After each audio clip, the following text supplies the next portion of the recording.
April மாதம் 7ஆம் தேதி செவ்வாய்க்கிழமை யோனா தீர்க்கதரிசி 3வது அதிகாரம் 1-10 வசனங்கள். 2ஆம் முறையாக யோனாவுக்கு ஆண்டவருடைய வாக்கு வருக, நீ புறப்பட்டு சென்று நகரை யோனா நகருக்கு சென்று நற்செய்தி அறிவி என்று சொல்லுகிறார். அப்போது உரத்த குரல், இன்னும் 40 நாட்களில் இந்த நினிவே மாநகரம் அழிந்து போகும் என்று அறிவிக்கிறார்.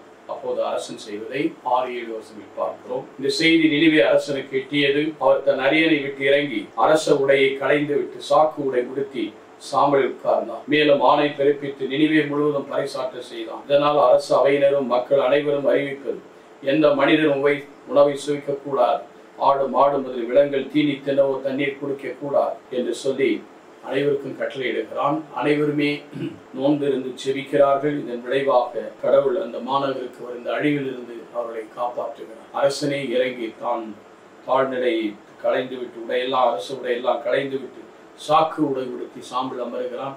தான் அமர்ந்தது மட்டுமில்லை, தன்னுடைய குடிமக்களுக்கு அவன் கட்டளையிடுகிறான்.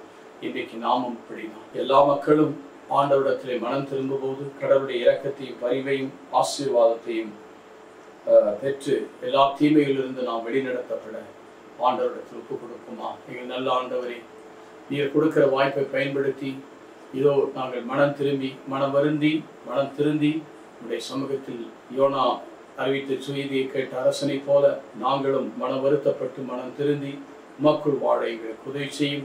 இதனால் எங்களுடைய அழிவில் இருந்தும் பொல்லாப்புகளின் தீமையில் இருந்து எங்களை காப்பாற்றும் விடுதலை தாரும் நல்ல பிதாவே. ஆமென்.